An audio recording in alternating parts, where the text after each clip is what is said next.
ବଡ଼ ଜଙ୍ଗଲରେ ସବୁ ପ୍ରକାର ପକ୍ଷୀ ରହୁଥିଲେ। ସମସ୍ତେ ନିଜ ନିଜ କାମରେ ବ୍ୟସ୍ତ ଥିଲେ।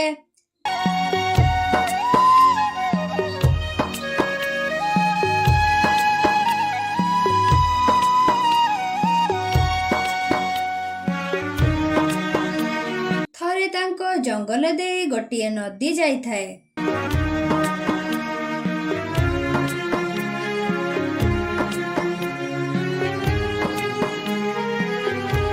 ଆଉ ମେନା ଚଢ଼େଇ ସେଠାକୁ ପାଣି ପିଇବାକୁ ଯାଇଥାଏ। ପାଣି ପିଉଥାଏ।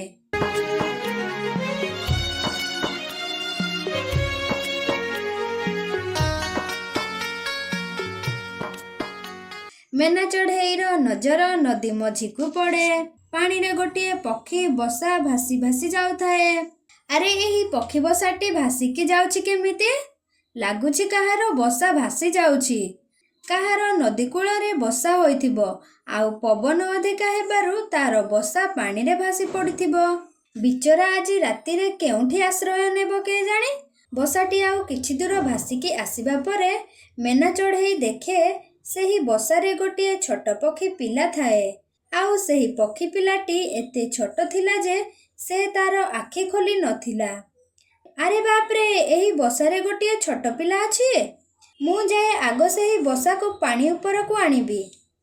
ତାହାପରେ ମେନା ଚଢ଼େଇ ଯାଇ ସେହି ବସାଟିକୁ ଉପରକୁ ଆଣେ।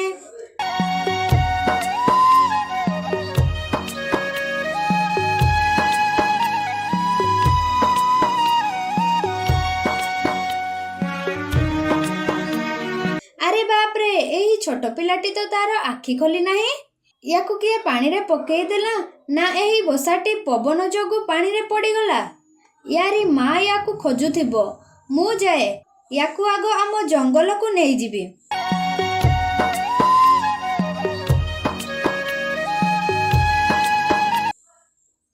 ତାହାପରେ ମେନା ଚଢ଼େଇ ତାଙ୍କ ଜଙ୍ଗଲକୁ ଚାଲିଯାଏ। ଶୁଆ ଆଉ ଚିଙ୍କି ଚଢ଼େଇ ଗୋଟିଏ ଗଛରେ ବସିଥାନ୍ତି। ମେନା ଚଢ଼େଇ ସେହି ଗଛ ଉପରକୁ ଚାଲିଯାଏ।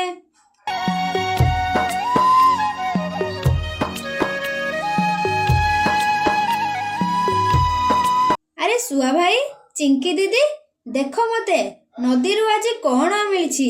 ଏହି ଛୋଟ ପିଲାଟି ତାର ବସା ସହିତ ନଦୀରେ ଭାସି ଯାଉଥିଲା। ଶୁଆ କୁହେ, ଆରେ ମେନା ଚଢ଼େଇ, ଏହି ପିଲାଟି କାହାର? ଆଉ ଏହି ପିଲାଟି ମଧ୍ୟ ଆଖି ଖୋଲିନି।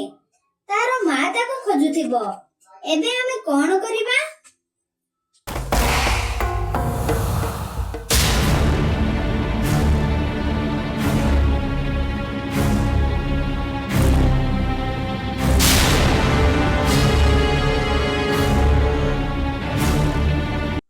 ଚିଙ୍କି ଚଢ଼େଇ କୁହେ, ଆରେ ମେନା ଚଢ଼େଇ, ଯାହା ହେଉ ତୁ ତାର ଜୀବନ ବଞ୍ଚାଇଲୁ। ଆମେ ଯେମିତି ହେଲେ ତାର ମାକୁ ଖୋଜିବା ଆଉ ତାର ମା କୋଳକୁ ଏହି ପିଲାକୁ ଦେଇଦେବା। ତୁ କିଛି ଖବର ଲଗାଇଛୁ କି ତାର ମା କେଉଁଠି ଅଛି ଆଉ ଇଏ କେଉଁ ଜଙ୍ଗଲରୁ ଆସିଛି ବୋଲି? ଆରେ ଶୁଆ ଭାଇ, ଚିଙ୍କି ଦିଦି, ମୁଁ ୟାରି ବିଷୟରେ କିଛି ବି ଜାଣିନି। ଆଉ ଇଏ କେଉଁ ଜଙ୍ଗଲରୁ ଆସିଛି ମଧ୍ୟ ମୁଁ ଜାଣିନି। ମୁଁ ନଦୀରୁ ପାଣି ପିଉଥିଲି। ହଠାତ୍ ମୋର ନଜର ନଦୀ ମଝିକୁ ପଡ଼ିଲା। ଆଉ ଦେଖିଲା ବେଳକୁ ଏହି ଛୋଟ ପିଲାଟି ସେହି ବସା ଭିତରେ ଅଛି। ଏହି ପିଲା ତ ଏବେ ଆଖି ଖୋଲିନି। ଆମେମାନେ ଜାଣିବା କେମିତି ଇଏ କେଉଁ ଜଙ୍ଗଲରୁ ଆସିଛି ବୋଲି? ଶୁଆ କୁହେ, ଆରେ ମେନା ଚଢ଼େଇ, ତୁ ବ୍ୟସ୍ତ ହୋ ନାହିଁ।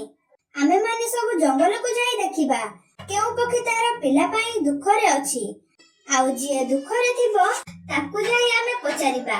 ଆଉ ଯିଏ ତାର ମା ହୋଇଥିବ ଆମେ ତାକୁ ଏହି ପିଲା ଦେବା।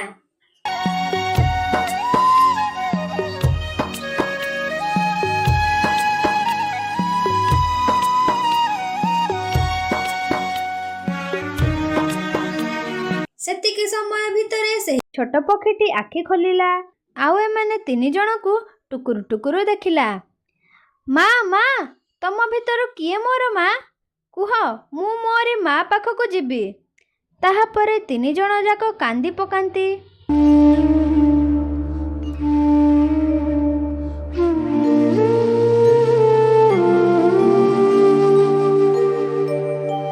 ଆରେ ପୁଅ, ଆମେ ତିନି ଜଣ ଯାକ ତୋର ମା। ଆମ 3 ଜଣଙ୍କ ପାଖକୁ ଆସ।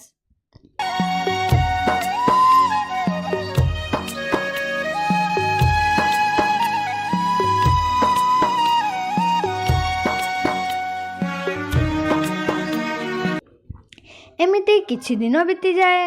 ସମସ୍ତେ ସେହି ଛୋଟ ପକ୍ଷୀର ମାଆକୁ ଖୋଜନ୍ତି, କିନ୍ତୁ ସେହି ଛୋଟ ପକ୍ଷୀର ମାଆକୁ ପାଆନ୍ତି ନାହିଁ। ଥରେ ତାଙ୍କ ପାଖକୁ ଗୋଟିଏ ସେଇ ଛୋଟ ପକ୍ଷୀ ପରିକା ଗୋଟିଏ ପକ୍ଷୀ ଆସେ।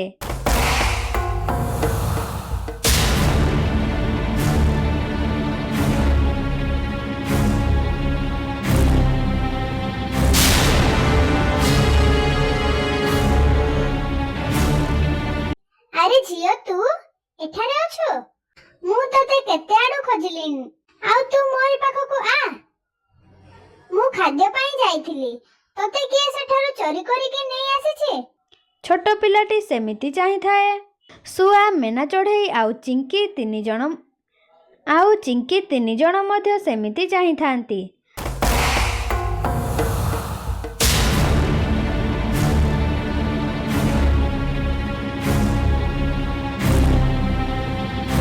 ତାହେଲେ ଆମ ଗୁଲୁର ତମେ ମା? ଆମେ ତମକୁ ବହୁତ ଖୋଜିଲୁ, ହେଲେ ତମକୁ ପାଇଲୁ ନାହିଁ। ତାହାପରେ ଶୁଆ କୁହେ, ଆରେ ରହିଯାଅ ତମେ, ଆମ ପିଲା ପାଖକୁ ଯାଅ ନାହିଁ। ତମେ ତାର ମା ନାହିଁ। ଇଏ ତ ବସା ସହିତ ପାଣିରେ ଭାସି ଆସିଥିଲା, ଆଉ ତମେ କହୁଛ ତାକୁ କିଏ ଚୋରି କରିକି ନେଇ ଆସିଛି? ସତ କୁହ, କିଏ ତମେ? ନହେଲେ ଆମେମାନେ ତମକୁ ଏଇଠି ମାରିଦେବୁ।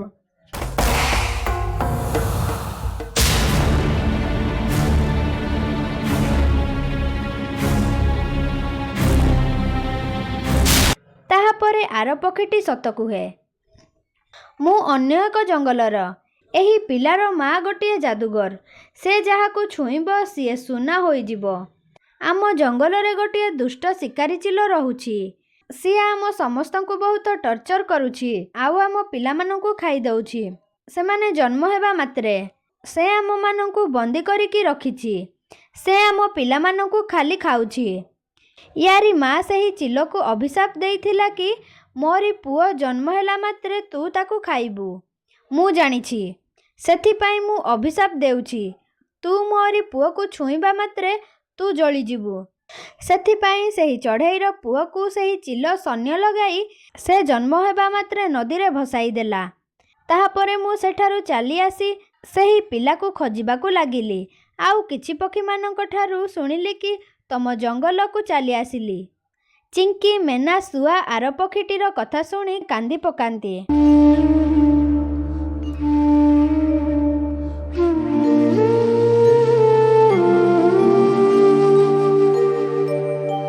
ଆଉ ତାଙ୍କ ସାଥିରେ ସେହି ପିଲାକୁ ନେଇ ତାଙ୍କ ଜଙ୍ଗଲକୁ ଯାଇ ସେହି ପିଲାକୁ ତାର ମାଆକୁ ଦେବା ପାଇଁ ନିଷ୍ପତ୍ତି ନିଅନ୍ତି।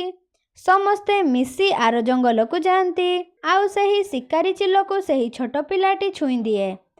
ତାହାପରେ ଚିଲ ସେହିଠି ଜଳିଯାଏ, ଆଉ ତାର ମାଆକୁ ସେଠୁ ଉଦ୍ଧାର କରନ୍ତି। ତାର ମା ତାର ପୁଅକୁ ପାଇ ଖୁସି ହୁଏ, ଆଉ ମେନା ଚଢ଼େଇ, ଚିଙ୍କି, ଶୁଆ ଏମାନେ 3 ଜଣ ମଧ୍ୟ ଖୁସି ହୁଅନ୍ତି। ଏହିପରି ନୂଆ ନୂଆ ଭିଡ଼ିଓ ଦେଖିବା ପାଇଁ ଆମ ଓଡ଼ିଆ କାର୍ଟୁନ ବାର୍ଡ଼ ଚ୍ୟାନେଲକୁ ଲାଇକ୍, ସବସ୍କ୍ରାଇବ୍ ଆଣ୍ଡ ସେୟାର କରନ୍ତୁ ଏବଂ ନୂଆ ନୂଆ ଭିଡ଼ିଓ ଦେଖୁଥାନ୍ତୁ।